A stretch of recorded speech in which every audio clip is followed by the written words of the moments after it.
અમરેલી જિલ્લાના દામનગરમાં બ્રિજના ખાતમુહૂર્ત કાર્યક્રમ દરમિયાન ભાજપના મહામંત્રી પર જીવલેણ હુમલો થતા સમગ્ર રાજ્યમાં ચકચાર મચી ગઈ છે. હુમલાનું ચોક્કસ કારણ હજુ સુધી અકબંધ છે. જો કે વ્યક્તિગત મનદુખને કારણે હુમલો થયો હોવાની ચર્ચા ચાલી રહી છે. મળતી માહિતી મુજબ દામનગર ઠાસરા રોડ પર બનનારા બ્રિજના ખાતમુહૂર્તનો કાર્યક્રમ ચાલી રહ્યો હતો. કાર્યક્રમ દરમિયાન ભાજપના મહામંત્રી પ્રકાશભાઈ તેજા હાજર હતા.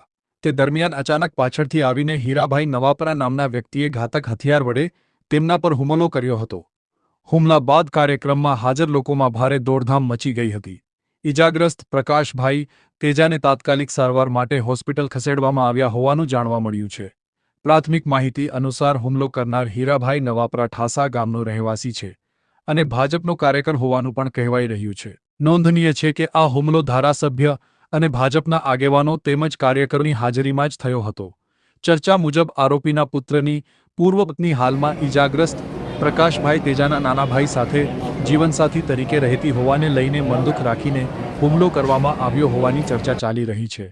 ઘટના અંગે દામનગર પોલીસ હોસ્પિટલમાં દોડી આવી હતી.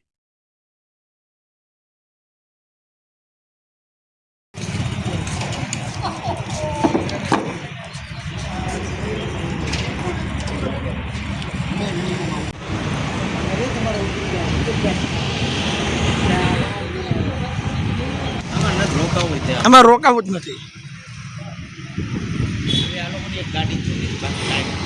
મારું નામ બટુકભાઈ સિયાણી છે અને પ્રકાશભાઈ છે એ મારા મિત્રો છે. અને હા, ઘટનામાં એવું હતું કે એક પુલ બનાવવાનું છે એનું ખાતમુહૂર્ત હતું અને પૂજન વિધિ હાલતી હતી અને અચાનક એમના ઉપર હુમલો થયો. હુમલો થવાના કારણો તો અકબંધ છે, એ તપાસનો વિષય છે.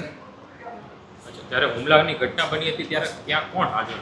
ત્યાં ધારાસભ્યની હાજરીમાં જ બધી વિધિ હાલતી હતી, પણ હવે એ તો બધા ભાજપના કાર્યકરો જ હતા. હુમલો કરનાર વ્યક્તિ કોણ છે જેનું પણ ડેઝિગ્નેશન ભાજપમાં એ જાણવા મળ્યું છે કે ઠાસા ગામના હીરાભાઈ નવાપરા. અચ્છા, અને આ જે ઇજાગ્રસ્ત છે એમનો હોદ્દો શું? એ છે દામનગર શહેર ભાજપ મહામંત્રી. જ્યારે હુમલાની ઘટના બની ત્યારે કેટલા કાર્યકરો હાજર? ત્યાં બધાથી 40-50 માણસોની હાજરી હતી.